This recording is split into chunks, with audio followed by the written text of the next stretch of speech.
You're watching EVH Gear TV, brought to you by Mike's Music. Visit Mike's Music online for all your EVH and other gear needs. Microphones for EVH Gear TV are provided by Rode Microphones, and official Van Halen merchandise is provided by VanHalenStore.com. Now, here's your host from Ontario, Canada, EVH Gear artist Eric Broadbent.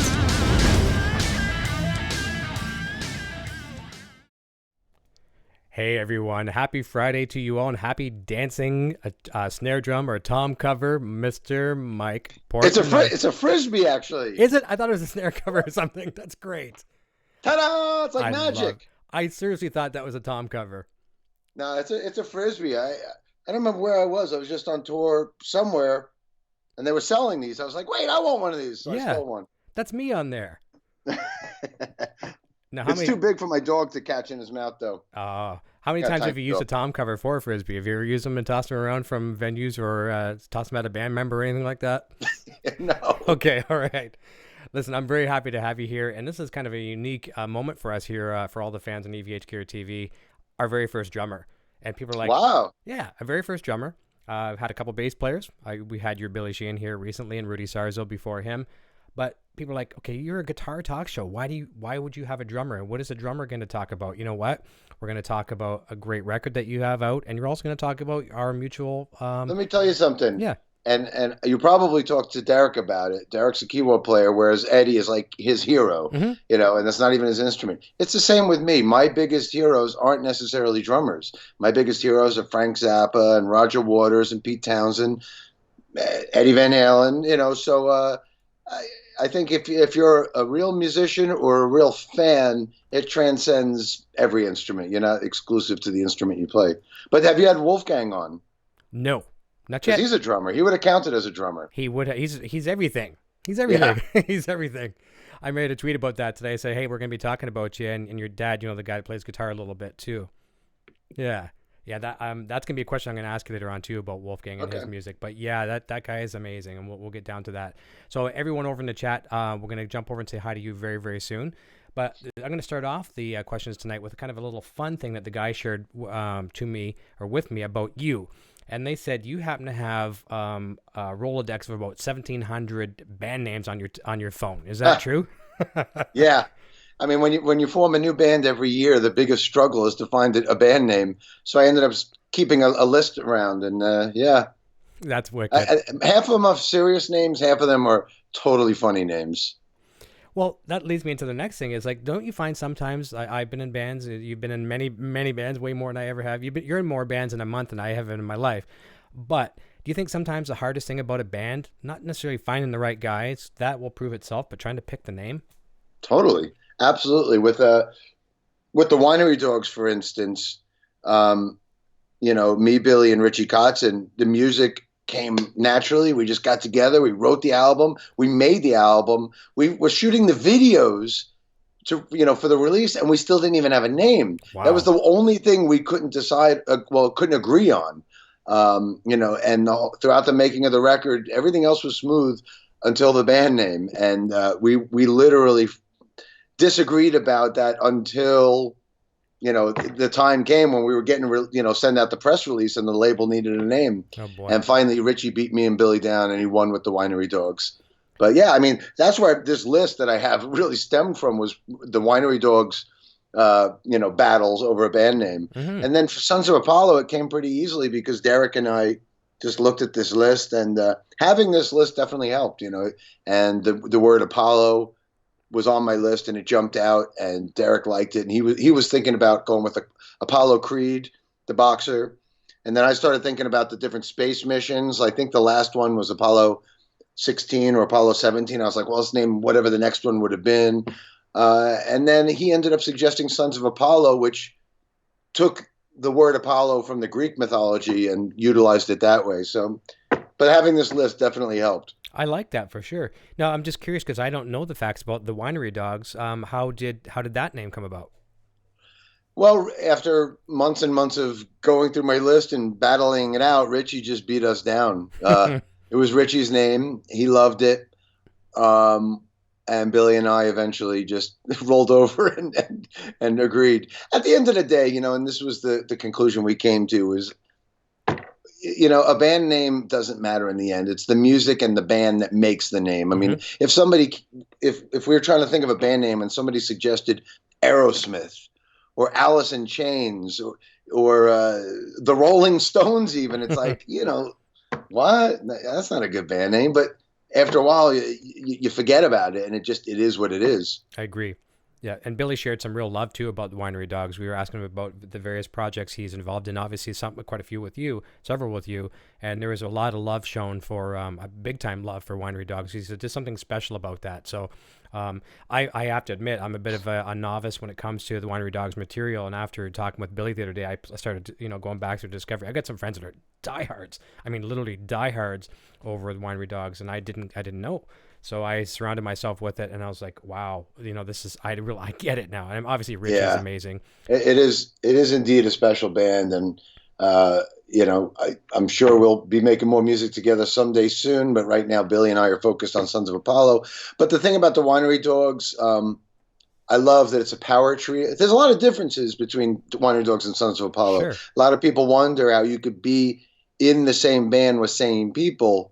You know, why would you do that? I'm actually in 3 bands with Neil Morse. Right. Neil Morse band, Flying Colors, Transatlantic. So, that's a case where it's 3 different bands, 3 different styles with 2 of the same people. Here you have the same thing with me and Billy and the Winery Dogs and Sons of Apollo. But there are differences. Winery Dogs is a power trio. It's a much different dynamic.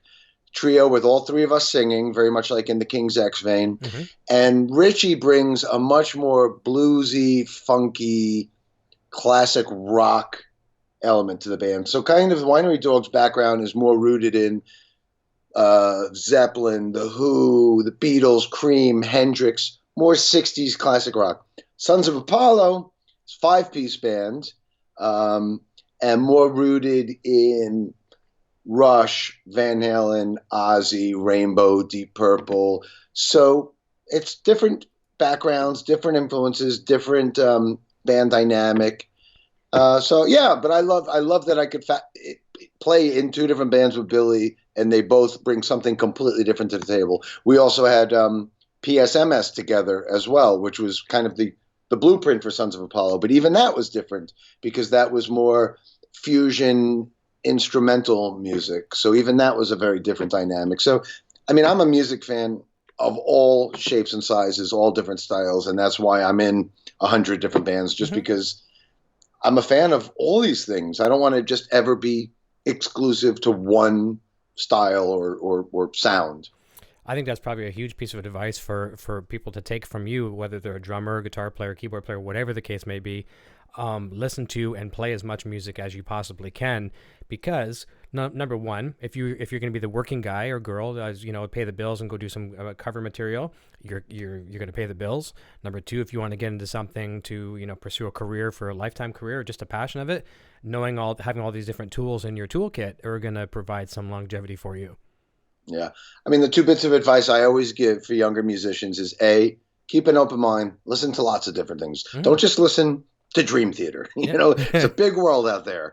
Listen to everything and discover where today's bands got their influences from. All of my bands are melting pots of many, many, many different styles. So that's the one bit of advice. Keep an open mind, listen to lots of different things. The other advice is get out there and play with other musicians. You can sit in your room or your garage and have all the greatest chops in the world, and you could play quadruple paradiddles at 240 BPM and do all these magic tricks. But until you could actually play with other musicians and make music and write songs together, all those chops in the world are useless. So get out there, play with other musicians, make music and songs together. I agree. And something I want to just expand on that a little bit too, is even if the people aren't ready for the band yet, they can't find the local musicians, whatever, go to open mic nights and jams and, almost like a karaoke type deal, but get out there and bring your guitar. They usually have backline provided for you, and just because you're comfortable on your chair, you're comfortable on your couch or your bed, but stand up and play is another thing. Stand up and play for the guitar players and bass players. And then unless you're a drummer, that's why I chose the drums. I want to sit down and play. But yeah, it's a different thing, right? Even playing in drums in your living room is a different story than a crowd facing you, elevated.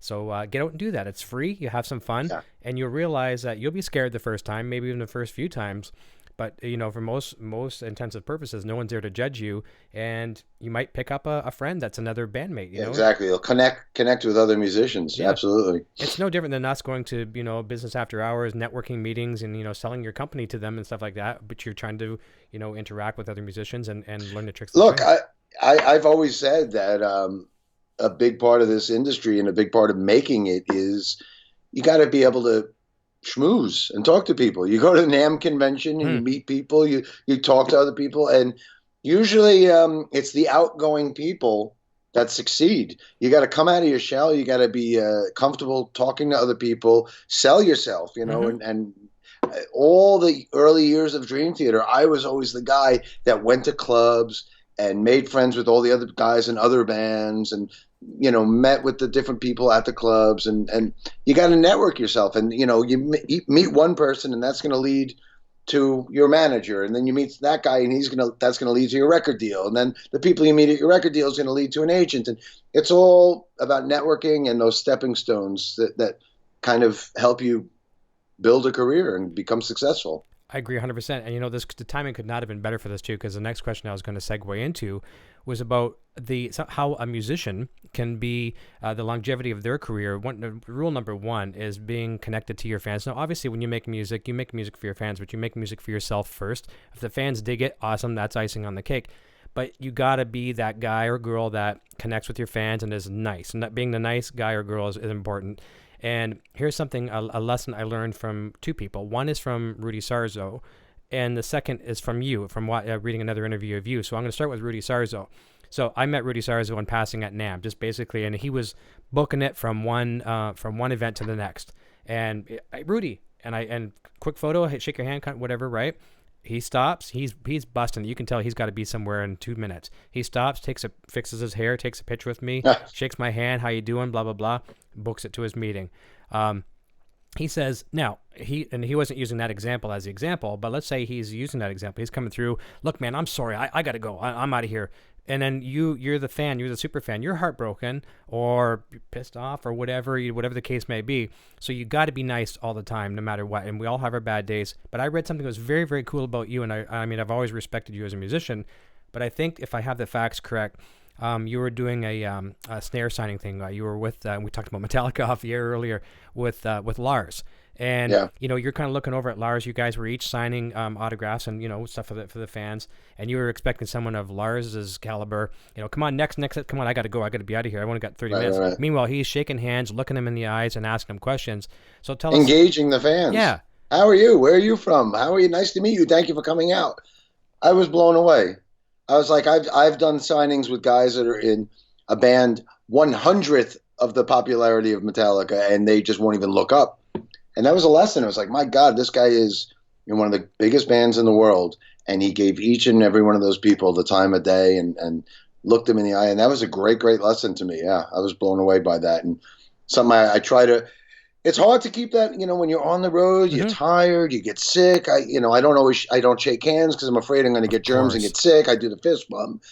And then you see, these idiots online on Blabbermouth, these trolls or whatever that like – call you an asshole. They say all these horrible things about you, and it's look, we're all human, and inevitably sometimes there's going to be those moments on tour. But I try my best to always remember that Lars Ulrich lesson that I learned, and I try to always be there for the fans.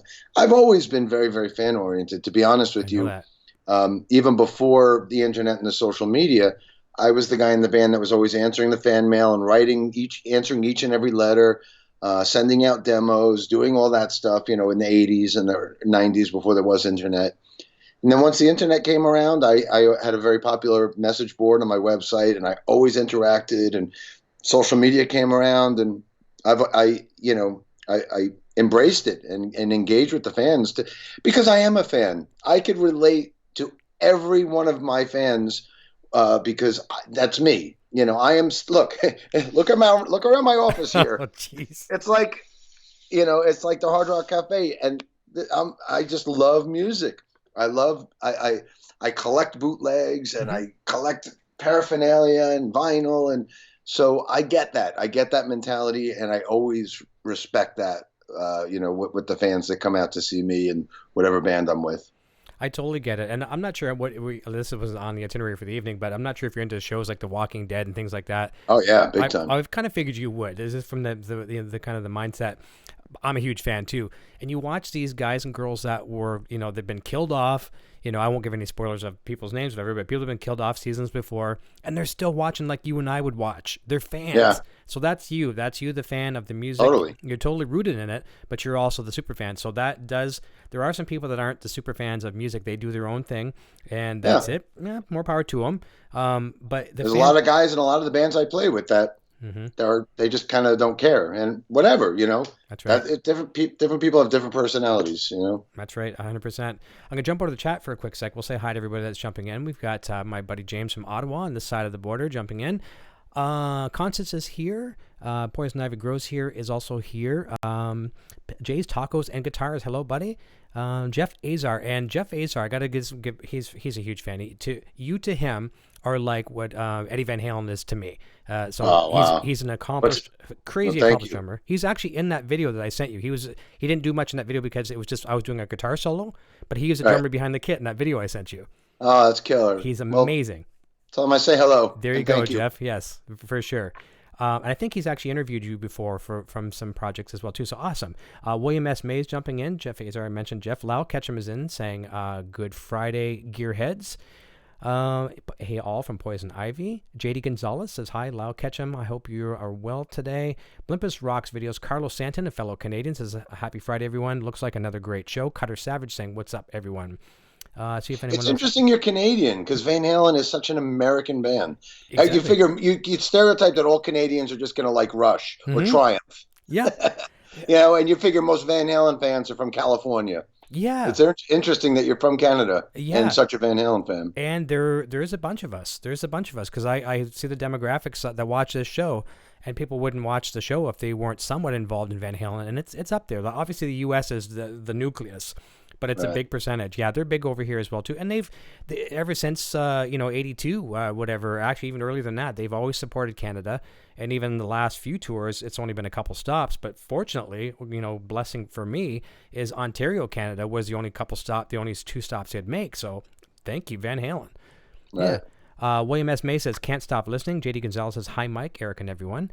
Let me see here to see if I missed anyone else. Okay, here's one from, I always get a hard time saying this name, so I'm going to call him GK. It says, hi, Mike, did you have any lessons with Gary Schaff at Berkeley in the 80s? Former, if I'm saying Chaffee student? Gary Chaffee. Okay, there you go. And it says, Vinnie Colaiuta says, is that Colaiuta? Am I pronouncing that right? I know the name. Colaiuta. Yeah. Vinnie Colaiuta. Admits he received a pretty good foundation from the Frank Zappa job from him. Yeah, I didn't study with Gary when I was at Berkeley. A few of my friends did. I was only at Berkeley for 1 year, and to be honest, I was so preoccupied with starting Dream Theater and getting that together. That was my focus each and every day. Even my classes in school weren't even focused on the drums. I was really focusing on ear training and sight singing and arranging and harmony and all that stuff. So, but yeah, Gary's like a legend at Berkeley, and I know Vinnie Colaiuta studied with him and Steve Smith studied with him. I never had a chance to, but I definitely know all about him and the legendary status of him. Fantastic. Well, thank you for letting us know on that. Continue down the chat briefly here for a second. Neil Bambury says, hi, Mike. I was there for Twisted Sister's last American show at Badlands Pond and Sioux Falls. You were epic, he says. Thank you. Yeah, I remember. It was fun playing with those guys. I had a couple of years with them, the last couple of years, and what a blast. For sure. Speaking of which, not that I want to take this to a sad note, have we heard any update on Dee's mom? No, I haven't spoken to him, to be honest, but he tweeted today that she's doing better, and I think she was in a coma, and she's out of the coma. Good. It's horrible story. No, she was struck by a car, correct? Yeah. So God bless, and everyone's sending their well wishes, send some positive vibe to Dee and his family for sure. Yeah. Tactical Six String says horns up and an extra for thumbs up for Mike. Chad Boston says, "What's up, Eric?" And Chad just dropped off a $5 donation. I've never even done the donations here on the channel, so thank you. That's very, very nice. See what happens when you have drummers on the show? Yeah, that's it, guys. No more guitar players, okay? I'm going to start counting my checks now because I have to have drummers here. So look what we've done. Thank you. Chad Boston says, "What's up?" Cutter Savage, the Winery Dogs rule. If anyone hasn't checked them out, you owe it to yourself. And I second that. As a new, just discovered fan, huge for sure. Thank you. Yeah. Chad Boston said, "Congrats at 4,000 subscribers." Oh, this is great. Jeff Azar's using some emoticons here, and he says, Neil Morris plus Mike Portnoy equals, and there's all kinds of really cool things. So that's cool. Well, as I mentioned to you earlier, Neil is my biggest musical collaborator. We've done 18 studio albums together. Nice. 30 something if you count live albums. So yeah, we've had an amazing run together, and I love him dearly. That's crazy. And I'm going to highlight this for a second because that's going to lead us into the next one. Man, it's almost like I sent you my notes. And I know you didn't want to see my notes, which is cool. But I'm telling you, we're connecting. This is good. I'm going to highlight where we left off so I don't miss anyone. And we're going to come back to Sean Silas, who's my brother from another mother for sure. What a lot of people don't know about you is they know you play in projects. Yes, indeed. But is over 40, maybe 50 records you've done with people.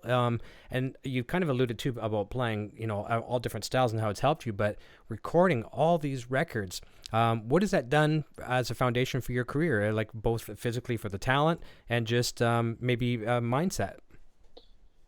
Well, I've been blessed with this crazy memory that could remember stuff. So, I'll do 3, 4, 5 albums a year, but I'll also be touring all year long with 3, 4, 5 different bands at a time. And a lot of times be jumping literally from one to the next, and I have to have it all up here. And the crazy thing is I don't practice it. I don't rehearse it. I don't revisit it on the plane over. Mm-hmm. It's just stored in there. So I literally show up and I could do it. And the guys and my bandmates always hate me for that. But this, having all of this music in my life, this incredible discography of, almost 100 albums and thousands of songs. It's just helped me grow each and every time I'm playing with other artists, other guitar players, other musicians. I'm learning new things from them. I'm interacting and having different personal chemistry with all these people. It's kind of like what we were talking about earlier, get out there and play as much as you can. And I take a lot of criticism because I play in so many bands now after leaving Dream Theater. Mm-hmm. I see it all the time. I see the criticism online and the stereotype attached to me and like, oh, how many bands did he join this week? And oh, is he going to leave this band and leave that band? It's like, no, first of all, I don't leave any of these bands. I left, I think, 2 bands in my entire life. One was after 25 years with Dream Theater, and then one was Adrenaline Mob just because I was having schedule conflicts. But other than that, all these things I do, I put my heart and soul in, and I nourish all of them and work with all of them and continue to build each and every one of them. But anyway, the point is each and every one of these different chemistries with these different people and different players, it's great for growing and becoming a better, not only drummer, but a better musician, even a better person. You have to have people skills to deal with these different people and play different roles in different bands. There's some bands where I'm a leader, some bands where I'm, a democratic equal partner. And then there's other bands where I'm just a hired gun. You have to be able to learn how to, kind of work with other musicians and play with other musicians and grow from all those experiences. I bet you there's a lot of times where you actually probably feel good not being the, maybe just being the hired gun. It's like, you know what? Yeah. I've had that a few times, like with Twisted Sister and with Avenged Sevenfold, and those were some of the most fun tours I've ever done, to be honest, both of them, because I just played drums and enjoyed it. It was refreshing. Yeah. I don't know if I'd want to do that for the rest of my life, but it surely was a lot of fun, and I welcome more of it in the future if ever those kind of opportunities arise. Yeah, because in a lot of cases, and most of your gigs, you're wearing like 15 different hats. You're the marketing guy, you're the promoter, you're the, in some cases, booking, you're the drummer, you're the, kind of leader. It's too much. It's too much sometimes. It is a lot, yeah. Yeah. So it's refreshing sometimes to not do that. I agree.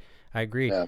Go back to the chat briefly for a second. Sean Silas, a good friend. He works at Fender, EVH, and whatnot. He's got a great new hot project with, I believe it's John Cruz from the Custom Shop at Fender and their band. They're called Riot. They're going to really do something. Watch out for those guys. He says, awesome. Made it, everyone. Hi, Mike. Love everything you do, brother. Badass drums. And this guy's a good musician. Thank you. JD Gonzalez says, I see Mike 2 times in Venezuela. So JD's from Venezuela. Was great to see him. Mike is my favorite musician. Thank you. Thank you, JD. Muchas gracias. There you go. Did I miss something? Okay, no, that's good. Jason Haverfield, hello, Mike. Great to see you. William S. May, Mike, you are a legend. You are the heart of every band you're in. That's great. I agree with that. Thank you. Very nice. That means a lot to me. It's nice to hear, I'm sure, for you. Yes. And Tone Wars says, great interview. Love Mike Portnoy. Let me continue down for a second. Frank Manel says, Mike is my all-time favorite drummer, possibly my favorite rock star. So drummer and rock star. So there's 2. Hands down, one of the coolest, most humble and helpful musicians out there. Uber talented, awesome guest, Eric.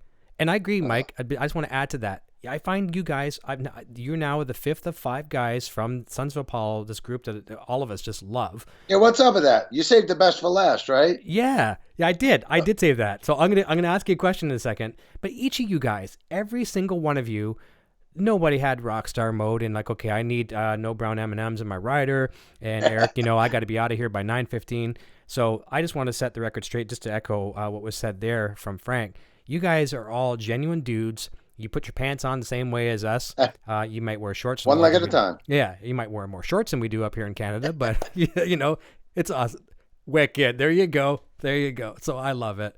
Well, thank you. And I will say, those characteristics are very important, and a big reason I had both Bumblefoot and Jeff Scott Soto on my wish list for this band is not only for their amazing abilities, but also they're both awesome dudes. Mm-hmm. And that's so important. I knew that Bumblefoot and Jeff Scott Soto are 2 of the most humble, down-to-earth, normal guys I've ever met, much less for a singer and a guitar player. Those are usually the most difficult members of the band. Mm-hmm. And in this band, we have 2 of the sweetest guys on earth in the guitar and the vocal positions. So, yeah, it's definitely a good group of guys. Derek, I'm not so sure about, but everybody else. I love Derek is one of the funniest, most sarcastic guys. I don't know if he was on Good Behavior with you, but we just did a European press tour together, yes, and that man knows how to stir shit up. I'll bet. My nickname for him is Derek Shitsturian. Okay. Yeah, I think he only I lost count, but I think it was probably only about 46 F-bombs he dropped. So it wasn't too bad. It wasn't 46, I think. He just has a way. He has a way of stirring people up, but that's what I love about him. He's so much fun to hang out with. Not to mention the name of the band. I won't even say the name of it. I won't repeat the name of the band, but the band he was in at the time playing at Eddie's private event was the Star F blah blah blah. Right. Yeah, so I'm like, okay, so not only do we have the F bombs every 2 minutes, now it's the band name. And fortunately, the video didn't get destroyed. But YouTube didn't. The police didn't come after me, so we're good. The next question I want to get into, and we're not going to dive deep into Dream Theater, but one thing I like to do on the show all the time, no matter what comes up on the show, I always like to find a positive, and actually in life, screw the show, in life, I like to find the positive in everything. So you had a great career at Dream Theater. You left on your own accord to pursue other avenues. Tell me something very positive about the business. Maybe it's the guys in the band. Maybe it's the business. Maybe it's about marketing. I don't know what it is, but give me a positive that you took away from your time in Dream Theater. Well, it's 25 years. I mean, that's half of my life. Mm-hmm. I'm 50 now. It was, from literally right from college all the way up through my 40s. We grew up together. We all got married at the same, mm-hmm. we got married together. We had our kids together. So it was a lifetime together. 25 years is twice the length of the Beatles or Led Zeppelin's career, or, Roger Waters. You think of Pink Floyd, you think Roger Waters was there forever. I think he was there in Pink Floyd for 12 or 13 years. So take that. Yeah. And then compare it to 25 years. And you get the point. It's a long time. So what did I get away from that experience? I mean, everything. My entire career up through 2010 was based on everything I did in that band, and it was great, a great outlet for me, not only as a drummer but also as a musician and a writer and a producer and a director, because I did all those things in the band. You know, great guys. Like I said, we grew up together, we did everything together, and it was one of the hardest decisions of my life to walk away from that. And if you know the story, I didn't even want to walk away from it. I just needed a break from the never-ending cycle and that group of guys, and I needed to do other things musically. And in a perfect world, we could have just taken a little hiatus and then gotten back together. Didn't work out that way. It's not a perfect world, but it's the way that the cards were dealt. And faced with the situation of regretting doing something or regretting not doing something, I chose to do something, because I didn't want to spend the rest of my life wondering what if, what could I have done if I had left. And I have no regrets. I have no regrets tattooed right here on my arm, and I live by that. Those 25 years were amazing, and I have a great discography and hundreds of songs and albums and videos and DVDs that will be around forever. And the fans that loved my time in the band, that music and that stuff will be around forever. But I needed to move on. Yep. I knew there was way more to Mike Portnoy than just Dream Theater. I knew I had Flying Colors and the Winery Dogs and Sons of Apollo and Adrenaline Mob and Twisted Sister and Avenged Sevenfold and Metal Allegiance. I knew I had all that in here and needed to come out. I needed to play with these other people and do different styles and, not just be that guy in that band the rest of my life. So I don't know if that answers your question, but I guess we covered a little ground with the answer. No, that's good. And it's going to be one of those things where, you could end up being 75 years old, looking back at yourself and say, all I did was Dream Theater. And you've got a legacy that you left behind, and you've brought so many people into your circle from cross-genre music that you may not have. You know what I mean? You've made friends with people, colleagues, peers, things like that. You've made friends and fans. So it's a godsend for sure. Yeah. Love it. Jeff Azar says, no matter what band MP is in, I will follow him. Such an amazing musician and human. Met him a few times, and he was super nice. Hi, Mike, he says. Hi, thank you. So here's the thing. We've been playing with this. I've been playing with this, and I've been milking it for a week and a half. Who's the biggest Van-Halen fan and Sons of Apollo? So I toyed with this as well, too. Well, you're the last one to come on the show, and no one's here to defend themselves. So, so it's always good to talk with someone and they can't defend themselves. So right now, the vote is kind of leaning towards Billy Sheehan, because Billy says, and I'll text him about this after, and I'll tell him what your answer was. He says, well, I've played with most of the members of Van Halen. He's played with Roth. He's played with Michael Anthony at some clinics. And although he didn't play with Wolfgang, he was on the plane when he was a kid, when they're touring and stuff like that. And, he's doing some number of games with Wolfgang and stuff like that. I know Derek's a crazy nut when it comes to, he sounds like Eddie Van Halen on keyboards. Right. Bumblefoot, Ron, amazing. Just got Soto. You guys are, he was wearing the Van Halen shirt like you're wearing. So... No. I need to correct you. I need to point out it's a Lars von Trier shirt. I'm also a film fanatic. Okay. And Lars von Trier is one of my two favorite Danish film directors. So I didn't want to come on and wear the obvious Van Halen shirt. So I'm wearing my von Trier shirt. Kind of a tribute to both. You got me on that one because I was only seeing the top of it. So there you go. You busted me. I know. It was a trick. There you go. I love it. So that's cool. So I'm not going to lie and say, I knew. I was busted. I'm busted. So tell me, when did you discover Van Halen and how did it get into your blood? And where'd you go from there? All right. I'll tell you that, but we got to come back to who's the biggest Van Halen fan in the band. Let's come back to that. Okay. But I discovered Van Halen, it was probably 1981. I guess it was around Fair Warning. And I formed my first band. The first band I ever played in I formed in 1982, and the band's name was Intruder. We were named after a Van Halen song. Nice. So my very first band for the first 2 years of my life was Intruder, and we played all Van Halen covers, pretty much everything from the first 5 albums up through, first album through Diver Down. And that's pretty much how I started out playing all those songs. We were also doing Ozzy songs and Motley Crue and, whatever was popular in the early 80s. but Van Halen was pretty much like the band's favorite band, kind of like Sons of Apollo, 30 years later. Sure. Very similar.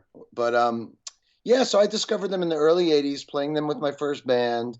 And the first time I saw them live was on the 1984 tour.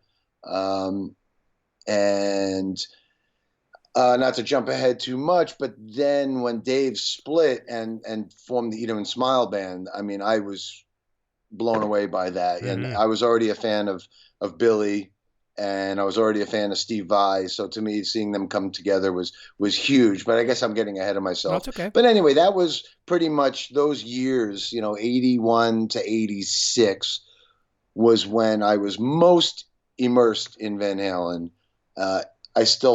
I've stayed with them all these years later. I still love them, still see them on every tour. I love the Roth years. I love the Sammy years. I even liked the stuff with Gary, believe it or not. And I've played with Gary as well. Me, Gary, and Billy Sheehan and Paul Gilbert did a Who tribute band together.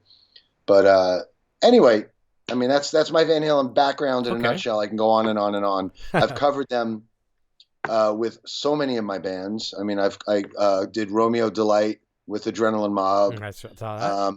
I did with PSMS. We did an instrumental version of Tora Tora and Loss of Control, which was really cool. Look at this. With Metal Allegiance, which is my thrash metal band, we covered the entire Van Halen 1 album. So this was kind of like a mockery of the cover. I love it. With all of us. And Wolfgang actually did this with us when we did the entire Van Halen 1 album. Wow. But that's another story. But point is, I've been listening to them and covering them and loving them for, 35 years now. So that forms a little bit of the I could possibly win being the biggest fan. Here's what, if you want to have the who's the biggest fan argument. All right, here we go. I will say, I'm the member in the band that could probably take anybody down in progressive rock trivia. Mm-hmm. I could take any member down in metal trivia. I could take any member down in like classic rock trivia, Beatles, Zeppelin, Stones, Who. But Van Halen, there's a lot of equal footing in this band. Okay. I don't know if I could claim to be the biggest Van Halen fan in this bunch because, and that's saying a lot because I love Van Halen, big fan. But Derek is hardcore, and Billy is hardcore, and Jeff is hard. I mean, this is a band filled with Van Halen fanatics. That is absolutely the common denominator in Sons of Apollo, hands down. And it's probably no coincidence that the very first song the five of us ever played live on a stage together was a Van Halen song. Yes. We did and The Cradle Will Rock is the very first thing we ever played in front of an audience together. So it was probably fitting. I want to segue with that, and it's obviously our huge condolences to the loss of a very dear friend of a lot of years, David Z. I watched that just today, and I shared that. It was very special, and there's a lot of love in that room from his friends and fans and colleagues. Horrific loss. You're speaking of obviously someone very close to you, and playing and The Cradle Will Rock. That's a question. Very first thing this band ever played in front of an audience. So yeah. Significant. There must have been some power in that. First of all, a band that you worship, all of you guys put together, and you're doing it for such a special moment. I can't. And you were smiling. I know probably inside you were probably bursting with tears. But at the same time, you were smiling because the music was connected with everyone, and everyone was there for a purpose. That was a real special video, even though it was kind of a bad audio quality. If someone shot with a cell phone or something, you could see right through that and feel it. And it was completely spontaneous. Nobody knew we were going to do it, and just by total coincidence, the band was announced that day. Oh, wow! That was the day that the formal announcement came of Sons of Apollo, who was in the band. And then that night we made a surprise appearance for the first time on stage. So circumstances aside, it was a really, really awesome, special moment. Yes. For sure. And I also added a second little note to that video when I shared it. Me being the Eddie Van Halen fan, and a lot of us here being Eddie Van Halen fans, watching Ron do some of that classic stuff on the fretless, it was just, and then he'd switch over to obviously the fretted neck, but it was amazing. It was literally amazing. Well, here's the thing about this band. And this might be something that could be cool to utilize live in the future. Not only can our guitar player play all the Eddie Van Halen stuff, but do it on a fretless, but we have a keyboard player that, like, he's played Eruption, he's played Spanish Fly. Insane. And then we have a bass player.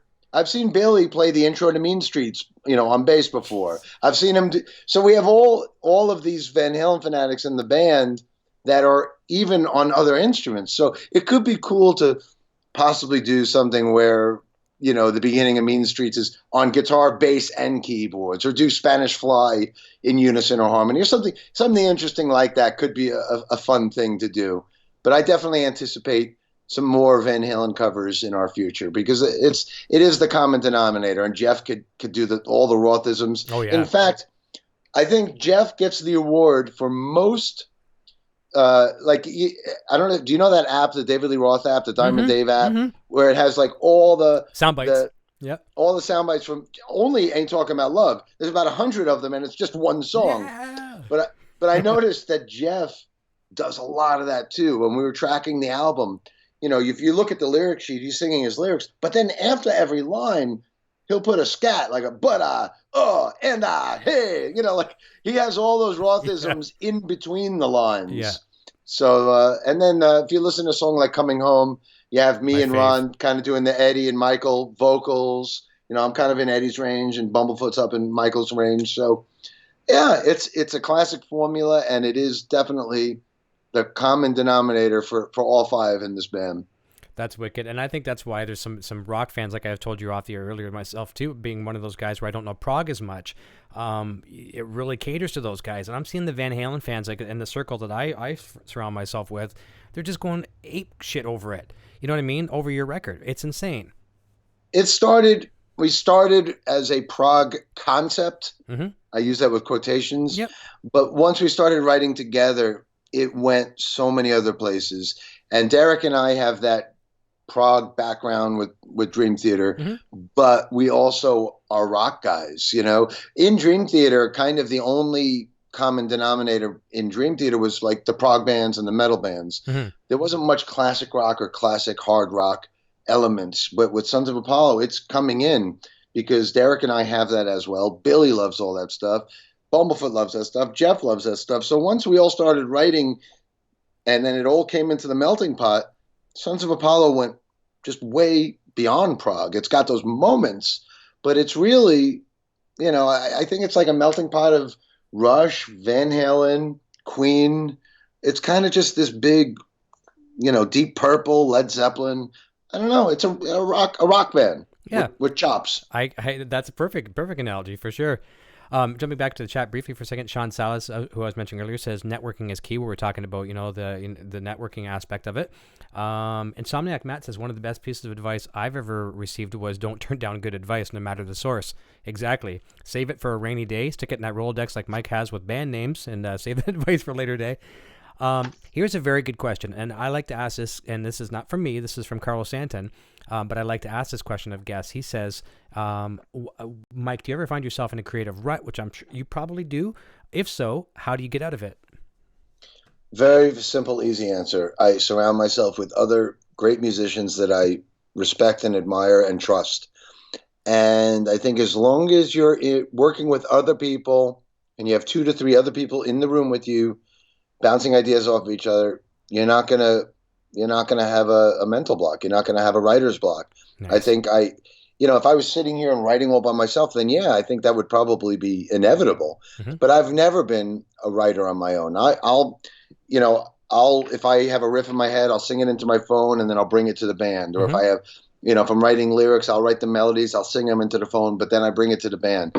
I'm not the sort that just writes on my own and brings it in. So being that I'm always writing and arranging and collaborating with other people, the sky's the limit. And, right. And luckily, knock on wood, that's how you do too. I haven't really ever had many ruts like that or many writer's blocks, just because I work with so many great people. And I echo that statement 100% because something that's always worked for me is I always try to surround myself with people that I feel that are better than me as a musician, whether they're better, no matter what their skill set is, they have to be better than me. And if you start working with people that are lower than your talent skill set, you tend to kind of go down that way. It's almost like driving the slow lane of the car. You want to race once in a while, but you also got to be able to keep up, you know. And I want to be inspired. I want to be inspired to be the best I could be and contribute to, as much as I can. Mm-hmm. I agree. Chad Boston's referring to earlier and talking about some of the troll comments. He says, warning, don't feed the trolls. And that is the best advice always. Because I'm sure you've been sucked in a few times. I get it every once in a while. Even today. It happened today. Did it really? Yeah. I mean, whenever I open up my phone and I see, blabbermouth headlines, it just ruins my day. And then sure enough, inevitably you get sucked in. And so today I made a comment and then it just snowballed and, it happens. Yeah, it does. But man, it's frustrating. But it comes with the territory, I guess. It does. You put yourself out there, and especially in your shoes, when you're out there as much as you are, you're going to get it. Though the only time I ever try to get involved in it is, and it's few and far between. Like a good friend of mine, very very good friend of mine, says never get on the ice, right? Because that's all they want to do is get you on the ice, and they check you and they got you. The only time I've ever really got involved, one time a guy said about one of my videos, it was a demo, and commented, this is the hands down the worst demo on YouTube of all YouTube, whatever.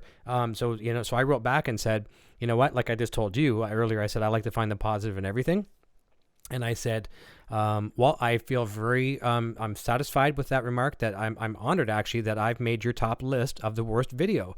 I mean, a lot of people try to be the worst sometimes, and I earned it. So there you go. Thank you, dude. You know what? And this is just dawning on me right now. I have never even said this or thought about this until this moment, and it just came to me. And it's probably going to be a controversial statement, and I hope it's not. Okay. It's just me making a mere observation. But I have to believe, and it's just my opinion thinking about it right here, that the internet could have possibly contributed to people like Chester Bennington or Chris Cornell's depression, or somebody like Keith Emerson. I know Keith Emerson's situation when he took his own life was because he was depressed over not being able to be good enough and to meet the fans' expectations and stuff like that. And you see people like him and Chris Cornell or Robin Williams or whatever, people that have taken their own lives. And I have to wonder, I could be wrong, I'm not a psychiatrist, I'm not a doctor, I'm just thinking off the top of my head, but I have to wonder if all the negativity of these online trolls somehow can possibly play a part in some of these people's depression. I honestly do. And I'm not saying that insensitively. No, it's just dawning on me, and I'm thinking out loud and wondering, because I know my day is much better when I don't read blabbermouth. I know. I'm a happier person when I don't read that shit. Yep. I'm really glad you said it. That's never been brought up here before, and I don't think it's controversial. I think you nailed it right on the head. More people need to actually say it. Not that we're going to get off on a tangent on it, but let's talk about it for a second. Trolls and bullying, it goes from, we as adults can get bullied, right? Right, absolutely. Our kids can bullying get bullied. Is trolling on blabbermouth is no different than a teenager bullying in high school online. That's the same thing. Exactly. And we're all victims. Yes, we all need to take a stand for it. I mean, you see people, a lot of us, will complain, oh, this guy seems like he's messed up, and they'll say these different things. Well, let's analyze their world. Let's look at their circle. Look at the daily comments they get. Go kill yourself and all these other kind of things. It's like eventually, okay, I'm just going to give up. You know what I mean? So it is a bad thing. And I'm really glad you addressed it. And I think more people need to be aware of it. We all everyone out there tries to make bullying awareness, top of mind.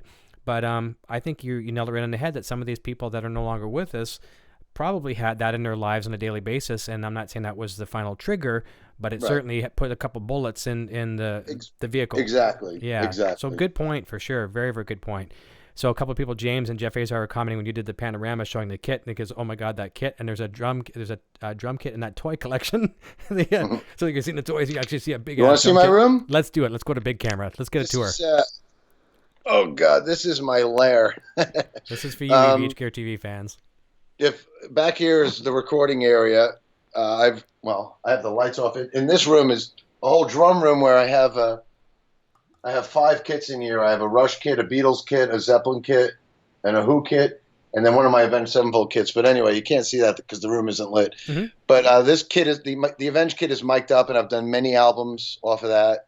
And then you whip around here, and that's my vinyl collection. And here's my Beatles collection. All my Beatles figurines and yeah. And then I even have an 8-track collection. I have some Van Halen in there as well. Rush 40, R40, I saw it. Then you whip around here. I got a lot of vinyl down there. But if you look behind me, this is the centerpiece of the room. This is my Siamese monster, which I used in Dream Theater in 2002 to 2004, I think. And I actually have 3 of these. I recently sold one, and then I have one in storage, and then this one's set up here. And then you whip around here. This is the library from hell. Wow. This is CDs, DVDs, books, magazines. I'm just an organized hoarder. It's very neat. Yeah. Everything is like, you could literally point to any one of those CDs and I could tell you exactly what it is. I love it. Yeah. Completely chronological and alphabetical and everything. Yeah. Now, what's back in those bins? I see some kind of clear door bins back there. Oh, that's an interesting question. That is the entire Dream Theater archives. You got to be kidding me. That is 25 years of every show, every session, because I taped everything. And sadly enough, they're going to sit there collecting dust for the. Yeah. I'm no longer allowed to do anything with them. So here they are for my enjoyment only. Oh, wow. Oh, sorry. That's okay. Yeah.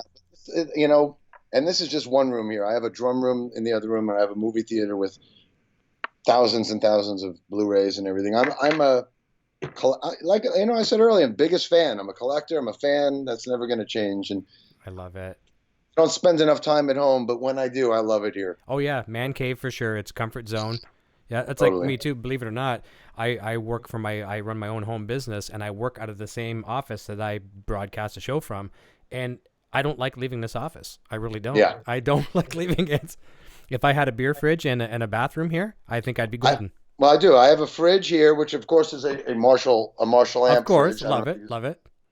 And then I have a bathroom, and then okay, geez, I got to take it down to see the bathroom. Let's do it. EVH Gear TV exclusive here, guys. I'm walking backwards. These are all sorted posters of all my bands through the years. But anyway, you make your way down here into the bathroom, and this is my favorite thing about the bathroom. We have the Kiss and Beatles I love figures it. up there. I love it. Gene and John, Paul, Asen, George, Ringo, and Peter. And then here's my wall of the dead. And thank God there are no Van Halen members up there. You know, Yes. Van Halen, this is a trivia question I often use. Van Halen are one of the few bands without a member that's passed away. Yes. But if you look at there, it's very sad, all the people that have passed, and Yeah. it's just growing and growing and growing each and every year, and sadder. But Van Halen is one of the fortunate bands to not have a member that has passed yet, so they're luckily all still here with us. That's a collection that you don't want to add to, in other words. Exactly. Yeah. Watch your ears. No problem. There. Thank you so much for that personal tour. That was I'm not sure many people have gotten to see that, but that's really nice, and I'm honored to have our fans here witness that, and I'm honored too. That was great. Thank you, man. Thank you. Fantastic. Well, since we're talking a little bit about Van Halen, I saw a photo that was that you took, and I got to see a couple of the 2015 tours as well too. And actually, I shot some really cool pictures for Live Nation at the Toronto event. But I saw you backstage hanging with Wolfie, and I'll call him Wolf now. I don't like to call him Wolfie anymore. He's not a Wolfie anymore. He's a grown man. But backstage with Eddie and Wolf, and I'm just wondering if you could, number one, tell us a little bit about the experience with that, and maybe share any personal moments that you might have had with either of the two guys. And Alex as well. Uncle Al, too. Sure. I was with him as well that day. Right. Well, I'll start by saying Wolfgang and I connected years ago. I noticed he was following me on Twitter. Mm-hmm. So, you know, we just connected on Twitter, and turns out, as you know, he's a drummer, and he started as a drummer. So he told me that, like, you know, when he was younger, he used to watch all my drum videos and learn all my drums, you know, stuff. He was anyway, a drum fan of mine. So we connected. We became friends. We played together. Like I said, when Metal Allegiance did the entire Van Halen 1 album, we jammed together, and we just stayed in touch. And then when he came through town, I was like, look, I never met your dad or uncle. I'd love to come meet them. And you know, they're two heroes of mine. And sure enough, we hung out and we started. I actually got to play Alex's kit and go up and check out his kit and stuff. His tech took me up there, and then talked with Al for a while in his dressing room. And then Wolfie took me into his dad's dressing room where Eddie's dog was there, his little baby dog and his wife. And those guys were just so gracious. It was my first time meeting them. And I got to tell you, I've met everybody from Ringo Starr to Paul McCartney to Jimmy Page to Roger Waters to Pete Townsend. I met all my heroes. But Eddie and Alex were like two that had eluded me, and I had never met them. And I was just waiting for the day to meet them. So that was really an amazing experience. And for Wolfie to, like, you know, take me in and kind of treat me like part of the family, it was awesome. And the show was awesome. And, you know, I've seen Van Halen through the years so many times, and it was great seeing Eddie in such good health and such good spirits and playing great. And so gracious. Both him and Al were totally hospitable and let me hang out in their dressing rooms. And I can't say enough cool things about the experience. You know what? To be honest with you didn't even have to say a word. I was watching your face as you were describing that, and you were lighting up like a 13-year-old kid. Totally. You know, it was great. We were watching the show, and I was saying to my wife, it's like, look, I've drunk a bottle of Jägermeister with Jimmy Page. You know, these things shouldn't faze me anymore. No. But I was like, man, I was like a kid, like floating on air, like, that's Eddie and Alex, and I was hanging out with them. I was sitting behind Alex's kid. I was all excited. It was really cool. It was two of the still had been unfulfilled like meetings in my life, and I was so glad to finally do that. And Wolfie's awesome. I still stay in touch with him, and he's good. You know, he's awesome. I think, you know, he was such a great spirit to the band in the last couple tours to really invigorate them and, you know, pick out some of the obscure tunes. And, you know, I think he's been a great asset to, you know, the last couple tours for sure. Beyond his great playing as well. That's icing on the cake. Yeah. I'll share a story with you that's very similar to this with your meeting Van Halen. This was when Mark Tremonti came on the show a while back, and Mark's another huge fan. He's connected to Wolfgang first before Eddie. And so he's up at 5150, and he's hanging out there, and Wolfgang's... Actually, no, this even goes further than this. Dave's not there. So Wolf, Eddie, and Alex are playing A Different Kind of Truth in its entirety live. They're playing it for... Wow. And Mark Tremonti's there, so Wolf's like, come on, check this out. Tell us if you like us new material. And so Mark is connected to Wolfgang, and he's sitting beside where Wolfgang is standing because he's Wolfgang's friend. And at the very end, where they stop every once in a while, and Mark's like, oh, Wolf, that's great what you just did there, whatever. And Eddie actually came over at one point and said, well, how about my parts? You know, and you know, and he wants to be Wolf's friend, but he's like, he's probably a fanboy as well too at that point, right? Totally. I love that. I laughed. I almost lost my control of the program that night when he told me that. So that was very, very cool. I'm trying to find the pictures so we can interject them here at this moment. Sure, please. It'll take me 1 second. They're online, but somewhere quickly on my phone. I didn't get a picture with Eddie's dog though. Cody's a beautiful dog, so cute.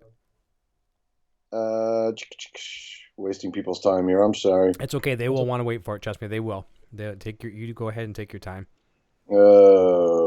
But as you mentioned, Billy probably has the most personal history, obviously. Well, here's me and Wolfie playing together. Where am I putting that? There we go. Oh my! I remember that. That was when we did the Van Halen 1 album with Metal Allegiance. I love that. That's priceless. Here we go. This is me, Wolfie, and King Edward. I remember that one. Yeah, look at that. Come on. And then here's me and Uncle Al. Love it. Yeah. But Billy, you know, obviously played with Dave, but I think Billy claims to have played with every member of Van Halen. That's something that he brags about.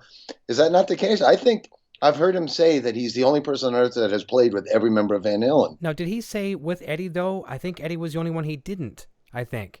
I'm pretty sure he's jammed with Eddie. I think. I mean, when Tallis toured with them on the Women and Children First tour, then. Yeah, he's gonna hate me because I was very thorough with him too, and I'm gonna have to go back and watch my own shows.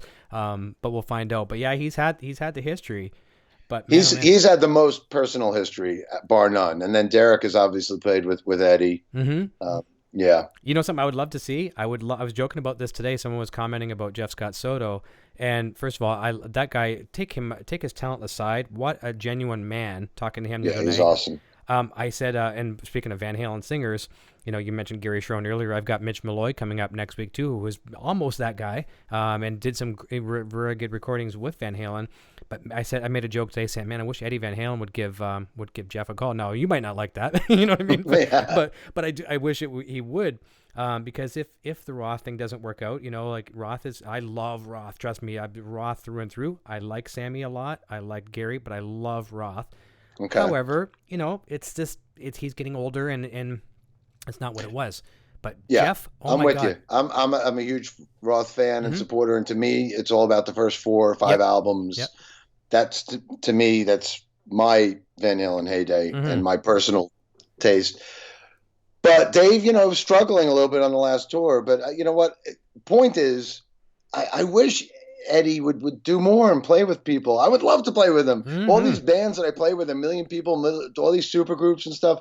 Like, I wish he would come out and play. Come on, Eddie, come out and play. Yeah, call up Janie. Say, Janie, can Ed come out and play? Yeah, we want to go out and go skateboarding for a while. And I mean, heck, the guy he's acting like a teenager now. He's out, shooting guns and racing with his brother on the racetrack. I mean, hey, he can come out and play. Looks like he's out playing, so you never know. I love it. Speaking of singers, Tone Wars over in the chat says, "Who's the best singer that you've worked with?" Now, obviously, you're gonna give some props to Jeff, but you've worked with some great people. If maybe name a few of your favorites. Yeah. Well, I'm glad you changed the word to favorite and not best. Like who's the best. Yeah, there's no subjective. best. There is no. It's all personal favorites. Russell Allen, who I did Adrenaline Mob with, I think is one of the greatest singers on earth. Honestly, he could sing anything. He also is a huge Van Halen fan, and we covered Romeo Delight on the Adrenaline Mob covers album. Who else did I've worked with? Richie Kotzen, even though he's primarily seen as a guitar player, he's an unbelievable singer. I mean, he's got an incredible voice. He's got that Chris Cornell meets Prince soul and range. He's one of my favorites. Here's an interesting choice that maybe many people don't know, but Casey McPherson, who's the singer in my band Flying Colors, which is a band I have with Steve Morse. Casey is more from the whole Radiohead, Muse, Coldplay kind of world. So I love working with him because he has that whole edge that I don't get to really, play with in a lot of the bands I'm in. So, I mean, there's 3 off the top of my head that I love, but I've been blessed to have played with so many great singers that I get to so many great singers whose asses I get to watch all night long on stage. Exactly. And then I'll say Dee Snider is the greatest frontman. If you want to just say frontman, Dee is the king. I mean, he's one of the greatest of all time. I agree. So I love watching his ass bounce up and down all night long too. There you go. I'm actually going to sample that. So I'm going to send it to Blabbermouth tomorrow, okay? All right? Great. I'm not gonna, Blabbermouth, Mike likes to watch Dee Snider's ass bounce up and down. There you go. I love it. Let's continue over the chat for a second. And I'm glad we did kind of twist it to favorite, because who's the best guitar player? Steve. It's all completely subjective. Exactly. Best is best. Who did it the best as a composition and a contest? That's where you can say who's the best of that event, and it's not a race. No, one of my favorite drummers of all time is Ringo Starr. Another one is Peter Criss. Yeah. Another one is Lars Ulrich. Yep. Those 3 guys are 3 of the most criticized drummers in the history of drums. Of course. And they're 3 of my biggest heroes. Wicked cool. And a perfect example, no disrespect to Ace Frehley. Ace Frehley was my first guitar hero, will always be. He's not going to be bumped by Eddie Van Halen. I love the man to death. Simplistic, but you know what? And who said it? I'm trying to think who said this. Oh, I feel horrible for not knowing this, but they said was it Phil X or someone of that nature, someone of that caliber had said Ace Frehley's musical vocabulary is limited, but what he does with that vocabulary, it's like, okay, I'm going to go to Japan and I'm going to learn 6 words in Japanese. And I'm going to own those words. And I might be able to say, I want a hamburger and I want this and I want this. That's all I can say, but I'm going to say it with style. And that's what Ace Frehley did. Ace is absolutely one of my guitar heroes. And me and Bumblefoot Had the honor of playing with him a few years ago. But the thing about Ace, and I always say this, and what makes him so great is you could sing every one of his solos. You sure could. Every solo of the first 6 Kiss albums, you could sing them. Yeah. And that's a sign of a fucking great guitar player. It sure is. How do you think that felt for him? And this is kind of cool. Gene Simmons coming up with the Vault now, which I would love. I'm just waiting for one of my fans to buy it so I can say, can I have a copy? Yeah. You know what I mean? But how do you think Ace felt when Gene's like, okay, so I want you to play Eddie Van Halen's part in Christine 16, exactly like what Eddie and Alex laid down in the studio. That must have been a bitter pill to swallow. Yeah, I would say so. Yeah. Christine 16 is funny because, on a complete side note, that's one of the most complicated intros I've ever heard. You would never think that. It's like a Kiss song. Yeah. Oh, how hard could that be? But they start on the upbeat of 4, so the 1 is completely displaced. So I challenge a lot of your listeners to find the 1 on the start of Christine 16. Okay. Good challenge. Yeah. Challenge accepted for sure. Yeah, it's more difficult than you think. And a lot of guitar players are going to be mad. You know why? Because they're gonna get schooled on it. Yeah. I love it. Jeff says, Siamese Monster. Jason Haverfield says, of all the incredible drummers in the world, Portnoy and Peart are at the top of my list. And I'm going to segue right there because of that. I want to go there just because of that. Number one, I love Rush. I love Rush to death. And this is no disrespect to Alex Lifeson. I discovered Rush for Neil and Geddy. And then then down the road, I'm like, wow. And Alex is on the top of my list as not one of my favorite guitar players. I love him to death. But he's on that list of 10 guitar players that you cannot take out of any band. Tom Morello's one, The Edge is one, Alex is one. I can go on and on and on. And you just don't replace those guys ever. It just won't work. Right. Now, Neil, like you, is a drummer that makes, this might sound very, very crazy.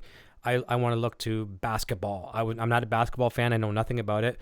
But Michael Jordan made me want to be a basketball player. Like, white man can't jump. I can't jump. I can't play basketball. But I want to be a basketball player because of Michael Jordan. I'd love to be a drummer because of you, or because of Neil. So Neil's now retired. He's had some foot problems, his health. He's had some tragedies in the family. He's now taken his liberty to retire, supposedly. The phone call, it's either, Ray Daniels or someone phone calls into the Portnoy camp and says, hey, you want to come and jam with Rush? How does Mike Portnoy handle that phone call? Believe it or not, I get asked this question almost every day. I bet you do. I know you do. Funny. I know you do. And the answer is very simple. Of course, I would do it in a heartbeat. I wouldn't even think twice. I would drop everything to do it.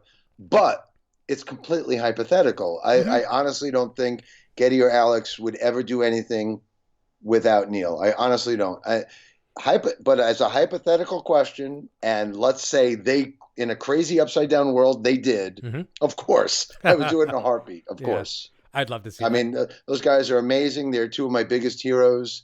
I've known them for many years now. I've been very good friends with Neil for many years now, all of which is an honor for me.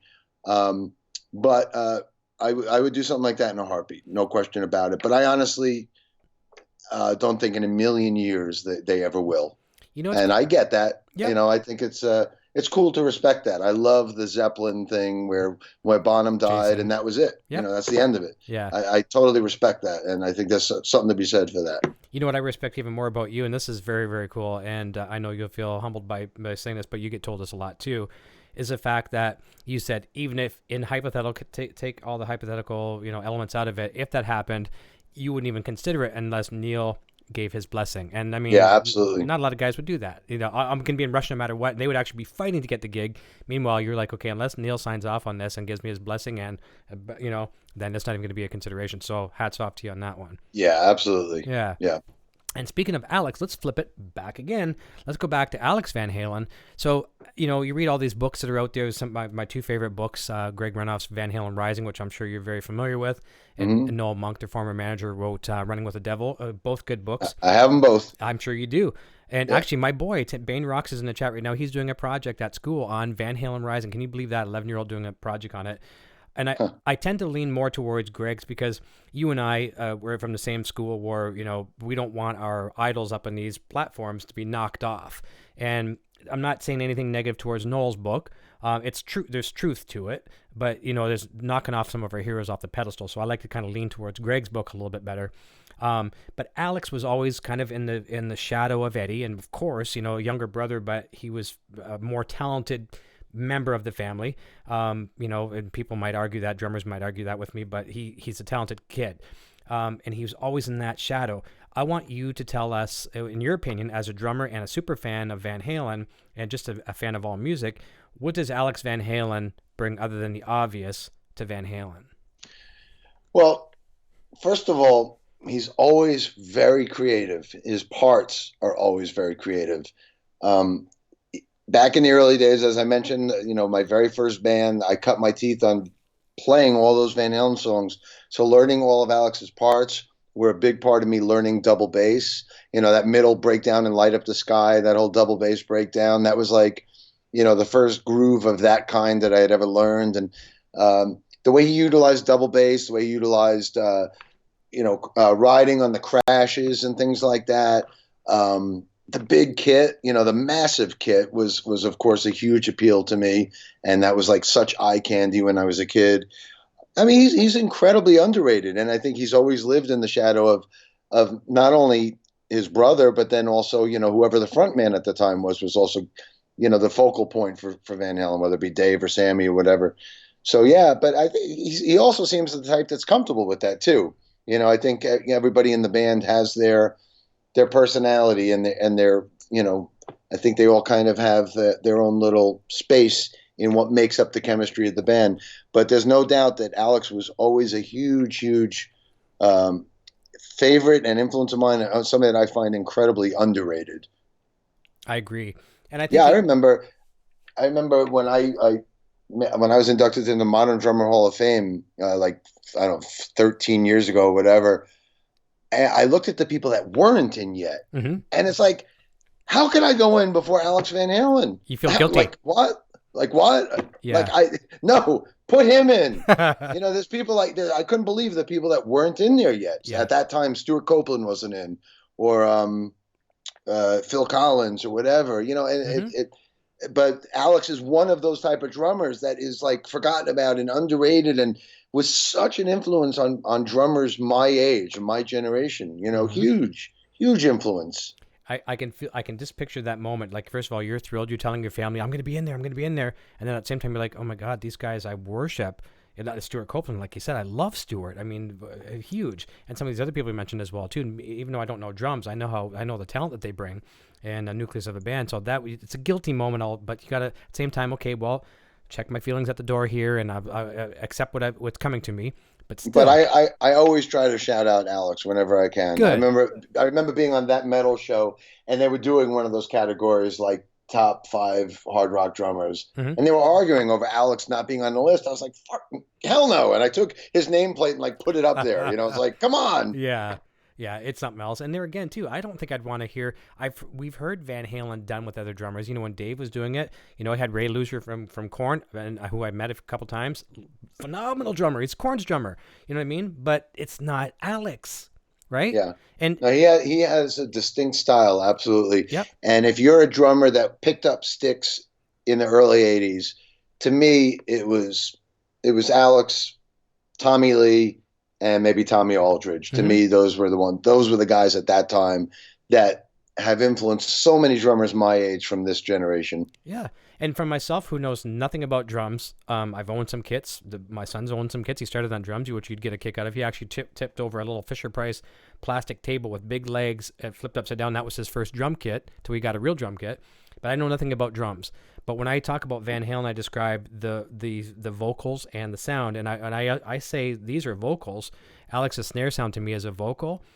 Michael's vocals, Eddie's guitar, Dave's vocal. Those are all elements that you could isolate, and the band will sound naked if you pull any one of those elements out. But it's also his swing. He's got a great swing to his grooves. Sure. Sure. Yeah. Now, question to you as a talented drummer. I want to ask you this, and I've said this a lot. Some people said I'm right, and no one's really said I'm wrong. But I want to get your opinion. I think a lot of that swing and Van Halen's sound, not just Alex's playing, and that has a lot to do with Van Halen's swing. or sound. But number one, Eddie and Alex played together forever without a bass player when they're kids. So that they have to fill in that missing gap, and that's hard sometimes. It sucks playing without a bass player sometimes. I'm not trying to give props to bass players because they're not guitar players. But they're kidding aside. So there's that. There's Jan Van Halen, their dad, who is was one of the most gifted musicians on the scene in that day and from overseas. And then David Lee Roth comes in with, the whitest black man ever. Right. He had more soul in him than anybody you meet on the street. So put those three things together in that little recipe, and you got some kick-ass swing. Yeah, absolutely. Yeah. And I love that they were a club band for so long and doing so many covers. God, I wish I have all the bootlegs. I'm sure you have all the bootlegs too, but man, I would kill for a compilation of all their covers from back then, like a really good sounding board. I have some great sounding board bootlegs, as I'm sure you do as well, but playing the clubs, that's another thing that gives you your swing, man, is just, you get up there and you do it. You got to do it every night. And, that's how the Beatles got great before they even made their first album. They played hundreds of shows in Hamburg, Germany. Yeah. And that kind of stuff's important. Yep, that's right. Over to the chat, Jay's Tacos and Guitar says, "Hey, Eric and Mike, I've had the pleasure of having Mike at my music store a handful of times. And he was telling me the story. He got to set up a drum kit for you one time, too. And apparently you liked it. Always the coolest, nicest guy ever. Mike, we got to grab some more Taco Bell power lunch. You went through the Taco Bell drive-thru or something one time with them. Yeah. That's funny. Awesome. And Vintage Sounds, and Jay's great. He's got a great YouTube channel. And if I can please say, go subscribe to Jay's Tacos and Guitars. Vintage Sound says, "Hey, hi all, fist pump. Mike and Eric, a cool show." Dan Woolheit says, "Yo guys, what's up?" And I'm going to go through these real fast right now because we got a bunch of people that jumped in and I don't want to miss them because this show would not exist without these people. And we're about 15 minutes away from the end of the program. Bane Rocks, who I mentioned, is my son. He was a huge Avenged Sevenfold fan. When I told him that you did some work with them for a short time, it's forget about Dream Theater, forget about something of Apollo, cool. Forget about How it old all. is he? He's 11. Oh, so he was only 4 when I played with them. Yeah. Yeah, I played with them in 2010, so he would have been too young to catch a show. But it was a fun time with those guys. His first concert was Van Halen, so you'd be proud of me as a dad. So nice. Yeah. Good job. Yeah. Dan Wilhite says, "What's up, guys? Memphis Rock Video says a rock star that still collects bootlegs is a sign of a real fan of music. Mike is awesome." Hands down, agreed. Hey, thank you. Insomniac Matt says, "I'm Canadian and I fancy myself as a Black Sabbath fan and a Winter Sun fan. They're from Finland." William S. May says, "Let's talk about how awesome this new album from Sons of Apollo is and what an amazing surprise for a progressive rock scenario." I'm going to get right into the last couple Sons of Apollo questions for sure. We're obviously saying Sons of Apollo the best for last for sure. Carl Santos says, "Van Halen, a huge following in Canada, always have, especially in the Southern Ontario area." And I think you're right on that, for sure. Southwestern Ontario and Southern Ontario, for sure. Sean Silas, awesome interview. I really appreciate that, buddy. That means a lot to me. Lyle Ketchum says, "I'm positive Eddie has a huge following everywhere there's a music station." That's true. You got an FM dial. As long as we have an FM dial in these future, we're good. And Carl Santon says, "What's his donation thing?" That's for people can actually donate to the chat. I never use it. I didn't even know it was turned on. So Chad threw me $5, and Chad, that's awesome. That's gonna buy me a coffee tomorrow, and I'm gonna enjoy it. It's gonna be on you. Thank you. Jeff Monroe says, "Carl Santon, it's the money icon." Cutter Savage says, "Not to bring up old stuff, but Liquid Tension Experiment is also sick." Agreed, 100%. That was great. That was a side project when you were in Dream Theater, correct? Yeah, with Tony Levin on bass. Yep. Yeah, did 2 albums and fun stuff. Yeah, for sure. Back in the 90s. Here's a question from Dimitri from Bogota, Colombia. Quick question: do you still get time to practice? What is your routine in order to keep in shape physically and drumming wise? I like that question. Oh, you're gonna hate the answer though. Okay, no, there's no bad answer. I don't. To be honest, I hate admitting it, but it's the truth. I spend so much time behind the drums with my 87 bands. I'm always on tour, always in the studio, working, that when I don't have to be doing that and I get to come home and just be home with my family or my dog or go watch a movie, that's what I do. The last thing I want to do is play drums, to be totally honest with you. And, as I showed you a little bit, I have a house filled with 10 different drum sets, and I they're pretty much museum pieces. No, I hear you. At the end of the day, I mean, I'm 50 years old. My priorities are different. It's not like I was when I was a kid. I have different priorities at this stage of my life and career, and I want to spend time with my family when I'm home. Of course, and that's huge, and that's why I do a lot of things here with the boy as well too. He's gonna be taking over the show sometime soon, so that I understand the value of family, and that's paramount for me. Paul Williams says, "Hey Eric, found out about your YouTube channel through the Billy Sheehan interview last week. I'm hooked. Keep up the great work. Great seeing Mike on here too. Greetings from Liverpool, UK, and that's got to be probably about 2:00 in the morning over there. So thank you very much." And he lives in the home of my all-time heroes. Yeah. And this is what the little things like this, we talked about trolls and negative comments. Things like this, when I read this, make me feel very good about doing these kind of things. Timothy Ortel says, "No clue how he ended up here, but I'm not disappointed." It's like, all right, so I'll take it. I'll take that, and I love it. Thank you. Sometimes you find yourself in the YouTube Yep. wormhole, and you never know where you're going to end up. And usually it's a good surprise. Usually it is, and I'm thrilled with that. And I know Mike's happy that you're here as well too. Content says, "What kind of effects is Alex Van Halen using on his drum solos?" That's something that's probably more for the front of house guys. Probably some phasing and some delays and reverbs and things like that. This question we probably can't answer. But there's front of house guys are magic when it comes to that. And Sean Salas says, "I look at Mike like an Eddie Van Halen. I play guitar, man, but if I play drums, I would model myself after Mike P. Badass drummer. P.S. I want your memory. We all want your memory. I don't remember what I did this morning." As I'm getting older, I have a great memory for music, and the music I've played is kind of embedded in there forever. But I'm finding as I'm getting older, my memory for everything else is pretty bad. I hear you. We're only a year apart. It's not what it used to be. I'm turning 49 in another month, so I know exactly what that's like. I mean, it was easy. When I was only in Dream Theater, I had this crazy ability. If you give me a date, I could tell you where we played, or you give me a date and I'll tell you where we played. When I was only in one band, I was able to do that sort of thing. But now that I'm in 50 bands, it's hard now. I can't keep track of where I played last week. Yeah, I hear you. Which was actually South America. You got just it. For the record. There you go. You got it. Okay, for the next little bit, I'm just going to say hi to the names here, and then I got a couple of Sons of Apollo questions, and we're going to let Mike fly. So Lau Ketchum's jumping in. Timothy Ortel. Red Stratocaster says, "Hello from Brazil." JD Gonzalez. Tone Wars. Vintage Sounds. Remember Mike on that metal show with a punching bag? Oh, what you got there? What you got, man? It's just nothing special. I always have a bass. Good. Honestly, when I'm sitting around, I love holding a bass. If I'm in the recording studio, sitting on the couch or whatever, I have to always be holding a bass. Always. Good. I didn't pick it up to show off. I'm just letting you do your thing, and I'll just hold it while you do it. Here's a question as you're holding the bass here from James, my friend in Ottawa. Says, "Where do you get your energy from? You're a nonstop machine. Coffee, really good coffee, or what is it?" A lot of coffee, a lot of Starbucks. Okay. Look, I have Starbucks tattooed here on my leg. Oh my God! Come on. It's actually a Forever Metal tattoo that me and Charlie Benante from Anthrax got together. But yeah, a lot of coffee, probably too much, probably not healthy amounts. Perfect.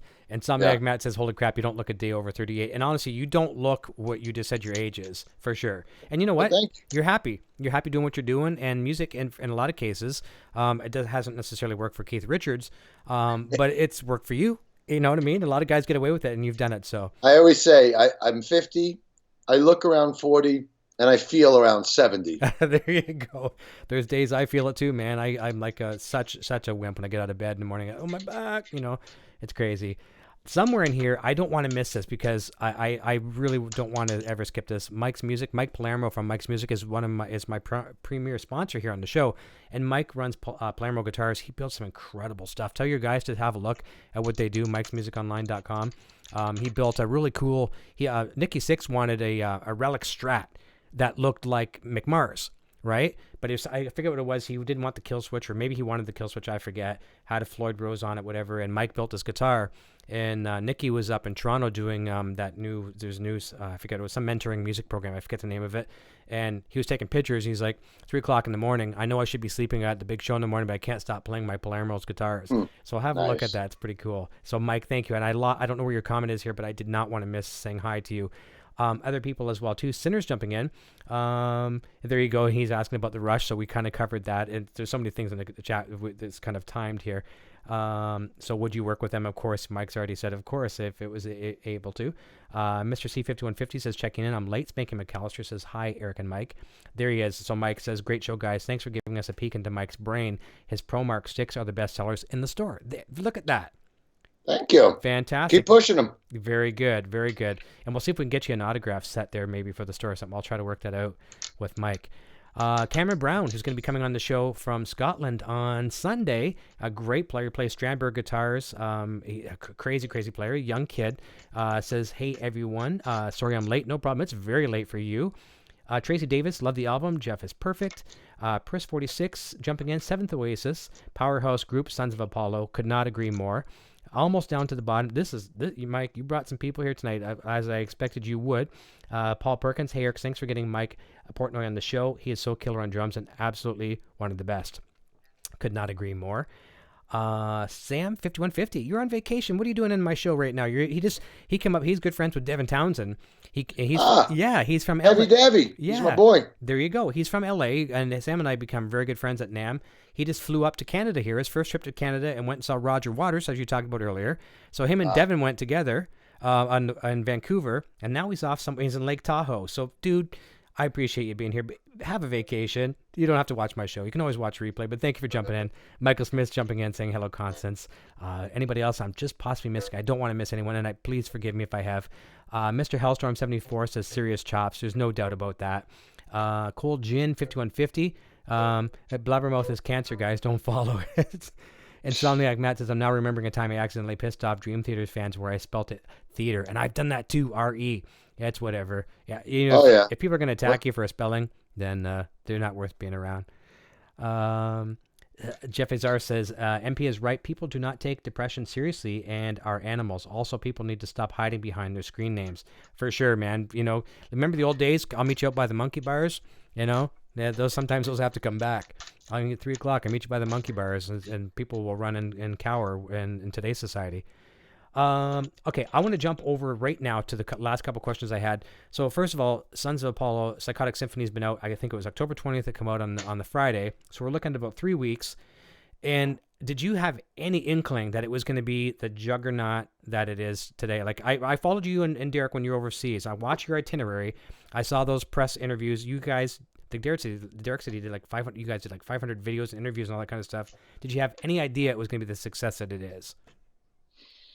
Well, I hoped it would be as well received as it has been. Mm-hmm. I knew it was going to be a great band. When we put it together on paper, I had high expectations. I had worked with Derek in Dream Theater, and I've worked with Billy in the Winery Dogs, and I've worked with Bumblefoot in Metal Allegiance. So I knew everybody's personalities and abilities, and I knew that we would be able to create something really, really good together. So that didn't surprise me. Honestly, I expected that it would gel. Mm-hmm. And then as far as the reception goes, that's the one thing you don't have control over. And I thought it would be well received because I saw it with the Winery Dogs. The Winery Dogs did really, really well. Of all the new bands I've put together through the years, Winery Dogs really resonated with people, and people took to it because it was very accessible. Richie's voice and the music we wrote was very easy to swallow.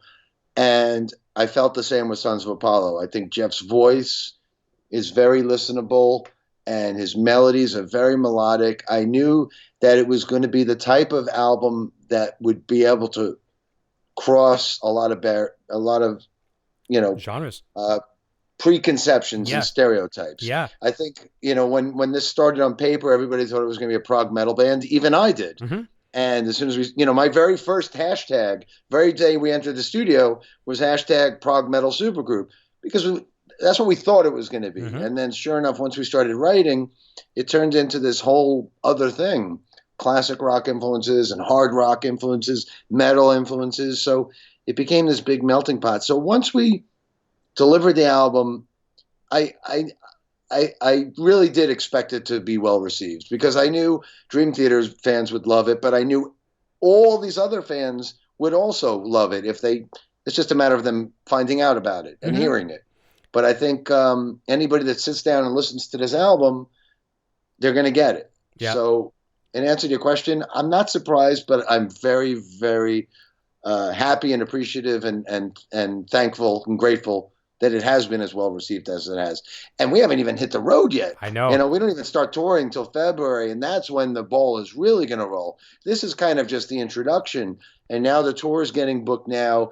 And if you think this is a great album, a great band on record, I can't imagine the animal this is going to be on stage. It's going to be a 5-ring circus. I agree. Everybody in this band is a great performer, and I can't wait to tour with this band. And it'll be starting in February, and it'll go all year round. And that's what I'm looking most forward to, is getting this band on stage each and every night.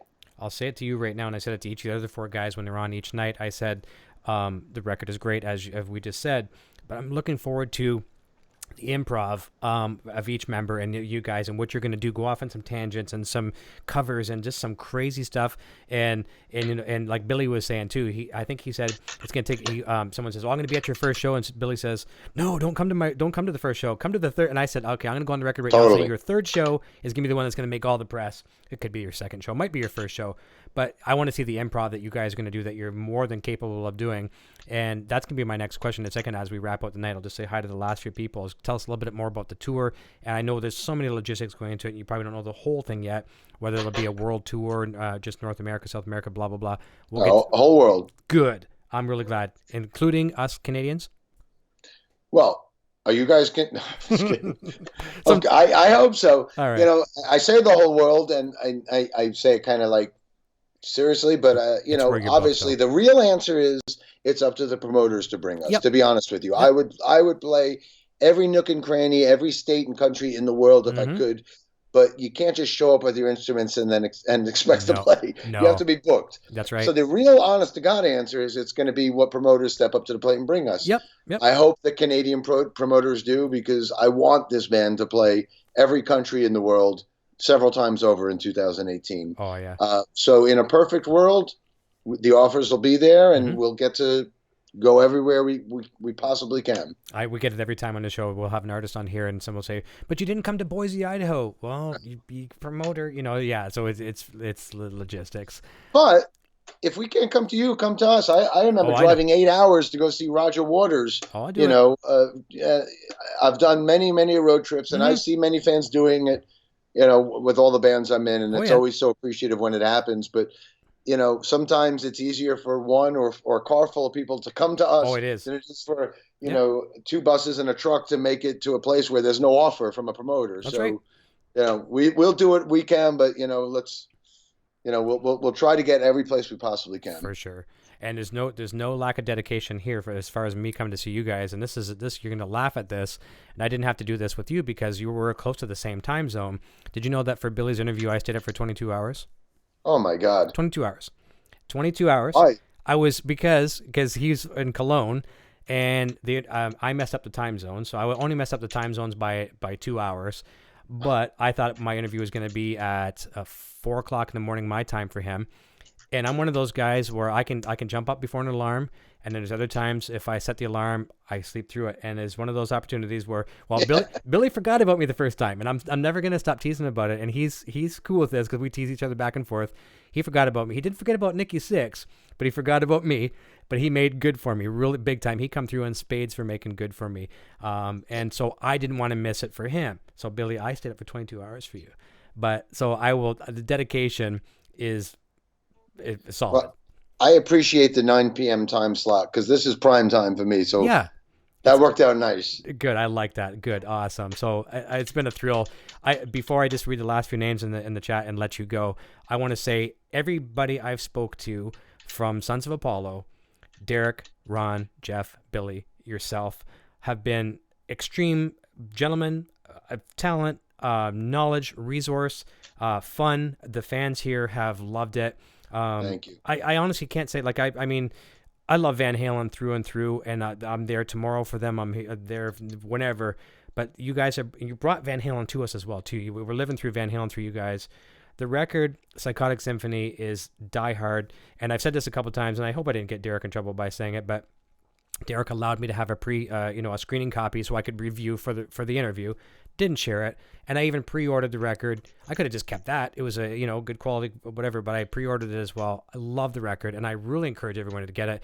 And the sad thing is, I downloaded it from iTunes, and then I saw one of my buddies today on Facebook shared the vinyl, and I hate digital downloads. Download it anyways.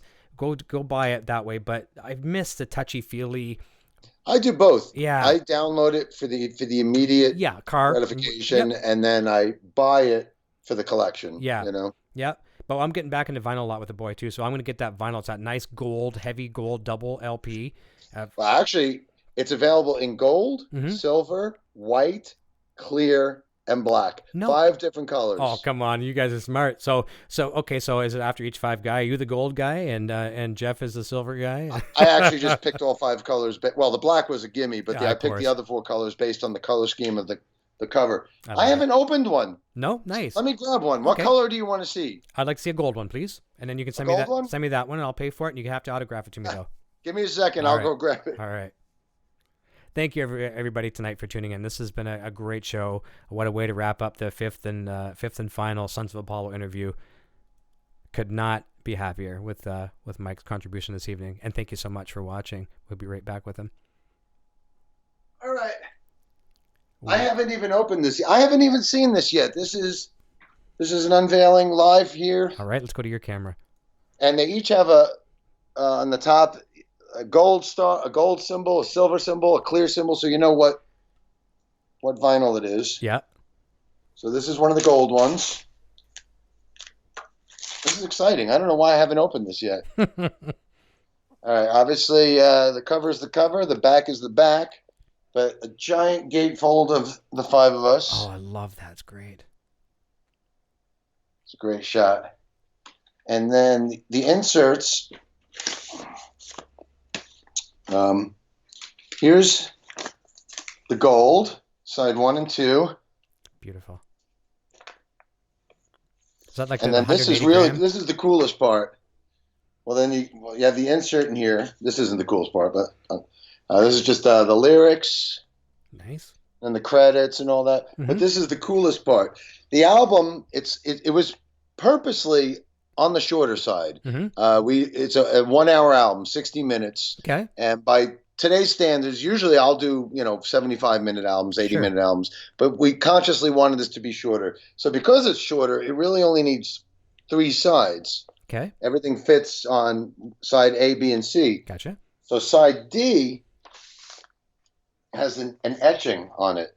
So this is the 3rd side, and you flip it, and then there you go. It's got the Sons of Apollo crest. Oh, wow. Like, what is that called? Etched into the vinyl. Yeah, like embossed. Yeah. That is beautiful. Yeah. So this is my first time seeing it. Nice. It looks awesome. We have gold, silver, clear, white, and black. And you know what I like about the gold? I mean, I know I'm putting way too much into this, but the Sons of Apollo, Ancient Rome, gold, all that kind of stuff. Isn't that cool? Definitely. Yeah, that would be my choice if I was to buy it. If I could only get the one, would be the gold. And I'll also say this. Can I do one more pitch? Please do. The label's going to love this. Hang on. You do. Please do.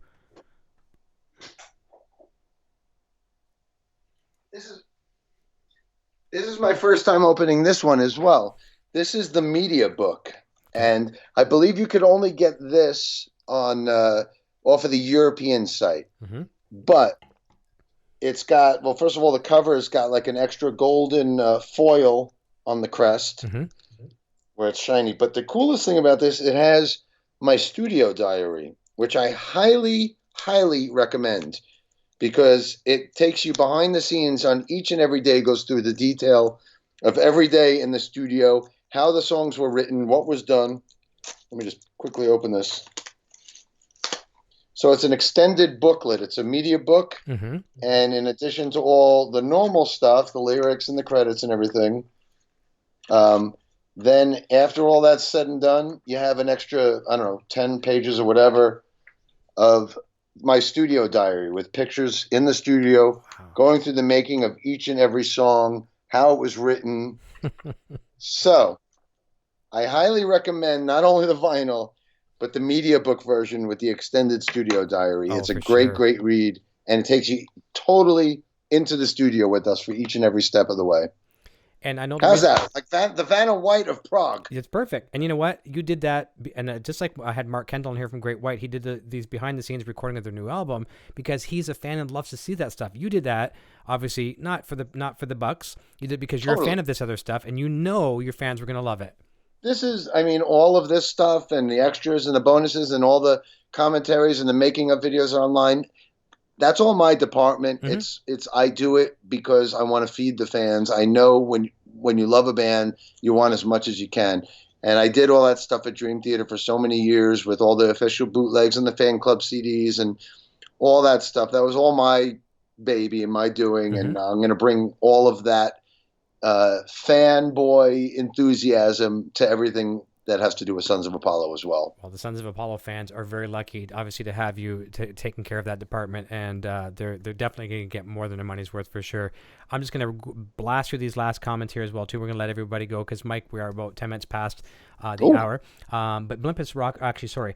Mr. Hellstorm74 says, always enjoy you. Talk as Jericho about the Beatles. Discussions are great. And I've reached out to Chris Jericho at Fozzy to have him on the show as well, too. Awesome. I have an 8-track collection as well, brother. That's from Blimpus Rock Videos. Cameron Brown says, love your music. Mike never ceases to amaze me. And when you helped out Avenge after the loss of the Rev, that was a really great thing for you to do. You playing on Nightmare is insane. Poison Ivy, my better hat. There you go. Nice. My death bat. I love that. My Poison Ivy says, I'm grinning like a kid over here. She's a fan. Sean Salas says, damn. Stormer Rivette says, Eric, great show. Discovered you with all these Sons of Apollo interviews. Mike, glad you are running Sons of Apollo like you did Dream Theater. So we'll get lots of extras, demos, DVDs, behind the scenes. And that, you know what's funny? You hadn't even shown that yet, and he's commenting on that. So that's awesome. He knows you. The only thing I feel bad about is I can't do with the live set list like I did with Dream Theater, because I used to write a different set list for every show with Dream Theater, but this was 6-7 albums in and 15 years in where you had this discography to work with. It's going to be frustrating for me, having to play pretty much the same thing every night this first world tour, because it's all we have. Yeah. But as time goes on and as there's more and more stuff to work with, believe me, I'll give you as much diversity and gifts and nuggets as I can. I know you will. And you know what? There's no reason why there can't be a couple covers that might rotate in that set list for the first tour. So already things planned for that. Oh, I'll bet. I'm not going to give anything away, but no. I already have a special show being planned for some time in the tour. Good. I'm looking forward to it. I'm gonna pick your brain about that as we get closer. Timothy Ortel says, jackpot. Sean says, I want to look through that DT library. Vintage Sound says, nice. Jared Frost, he's a huge fan of yours. Talking to him last night, he was very excited about you coming on. Says Mike Portnoy, holy cow, I'm just overjoyed. The best drummer on the planet. Jeff Azar, and a great drummer himself, says, what an amazing room. Can I come over and jam, please? Let me see here. Jared Frost, I've listened to Mike's work since I was 12 years old, so basically my boy's age. Bobby Clipper says, Mike, you just answered my gear question. Multi-sets. Paul Perkins, Mike, I could definitely see you and Michael Sweet gelling. And yeah, I love Michael Sweet's been on the show, and I think you guys could be a cool pair. We played together. Me, Bumblefoot, and Billy and Michael Sweet played together. Wicked. So 3/5 of Sons of Apollo with Michael Sweet singing. Awesome. And we played together at Eddie Trunk's 30th anniversary show. We did UFO's Rock Bottom. Nice. And yeah. They just landed their bass player the other day, so they're back in business. They got a new bass player. Jared Frost says, thank God no one in Van Halen has passed away, for sure. Carlos Santon says, I have me a bathroom in my man cave, which is where I am watching right now. Man cave, that is. No Kiss action figures, though. And I got a bunch of the Breaking Bad guys and all the Walking Dead guys over here. You can't see them. Yeah. I didn't show you my TV and movie room. Maybe another day. That's a whole other journey. Send me some pictures later on, and if you feel like if you give me your permission to share some of them, I'll share them to some of the fans on the pages. Okay, that'd be great. But I have to have your permission first. James is saying, Mike, can you head over to the kit and slam some Hot for Teacher? Are you able to play in that kit? You want to give us a little send off? Here you go, EVH Gear TV. Can you see it? Is it framed good? I can't see without my glasses. It's framed really good. Here you go, guys and girls. First time ever on EVH Gear TV.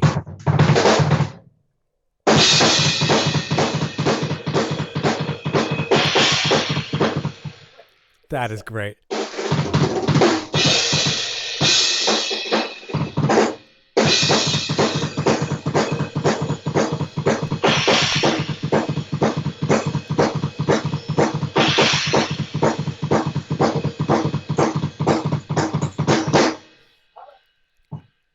Oh, I got to come over.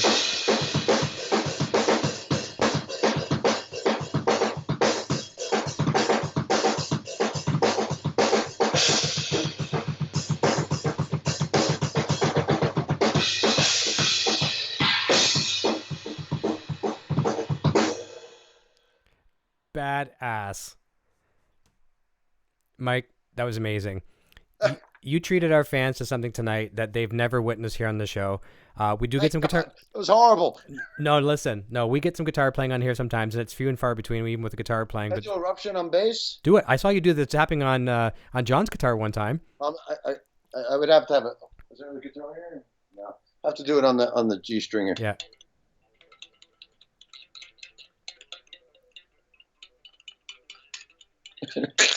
I give up. Dude, this is great. I mean, okay, so you know what you've done. You know what you've done here, right? Now, I'm going to be... Opened up a can of worms. What's that? Opened up a can of worms here. No, you didn't open up a can of worms. You just made it now, so you've raised the bar here on my show so far that... Okay, call Eddie tomorrow, say, come and jam with you, and then say, okay, come on Eric's show because you raised the bar so freaking high. Come on, man. Thank you so much. This is beyond cool. My pleasure, man. Dan Wilhite says this is better than MTV Cribs.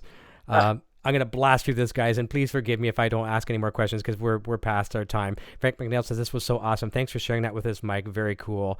Dan, he echoes what Dan says about MTV Cribs. It's like a museum from Vintage Sounds at your house. Priz says this was so great. Mr. Hellstorm, you get to play with Fate's Warning. Man, bless life. Draw with Victor says yellow. I'm just going to scroll to see if I miss anyone. Jared Frost says, Mike, I would love to see that. I wish Eddie would play with others as well. So, yeah, it's amazing how much we're missing on the time frame here. I just want to say I probably haven't missed anybody that I can think of. If I have, please forgive me. It's hard running the chat and keeping everyone in time. But, Mike, thank you for, number one, rounding out this, what I thought was awesome. It's not very often that I get to interview an entire band on separate interviews. It's very cool. A fantastic Thank group. you for your support. My pleasure. My pleasure. And a few people have told me, they said they didn't know about Sons of Apollo. Just a few. Like, I mean, obviously, I'm not trying to take any credit at all. But a few people said, I didn't know about... Spread the word. Spread the love. Yeah. And people said, I didn't know about the band until you mentioned it. And so, awesome. So, thank you very, very much. I hope you have a blessed weekend. And because you're new to the show, I always like to tell people, my guests, I like to say that this show, all this is, in my intention, is to be a warm-up band for the weekend. So, I hope we're the warm-up act for the weekend, and you have a good one. And awesome. I will say goodbye to you off the air. Anything you want to say in closing just before we let you fly? I think we've said it all. It's been a blast, though, man. Thank you for having me. Awesome. Guys and girls over in the chat, thank you so very, very much. Come tune in on Sunday at 3 p.m. Eastern Standard Time. Got Cameron Brown coming on and Mitch Malloy next Wednesday. Go pick up Psychotic Symphony from Sons of Apollo at any of your digital download places. Hit your local record shops. Get these cool ones with his studio notes. Get the gold record, the vinyl. I'm going to be picking one of those. The clear, the silver. All of it. All of it. You rock, buddy. You have a fantastic weekend. I'll have a lot of them. The lot of them. That's right. I'll say goodbye to you off the air. We're going to flip over right now to my little man. He's going to tell us what his name is, and he's playing a $30,000 Frankenstein guitar, and he's going to say, see you later, and we'll see you soon. Cheers, everyone. Rock and roll, the best EVH Gear TV episode to date. Thanks to Mike Portnoy. I'm quitting now. We're all good. Cheers, everyone. Hey, my name is Eric, and I'm playing the Frankenstrat guitar. Video production services provided by Design 39 Media. Visit design39media.com for all your website, photography, and video production needs.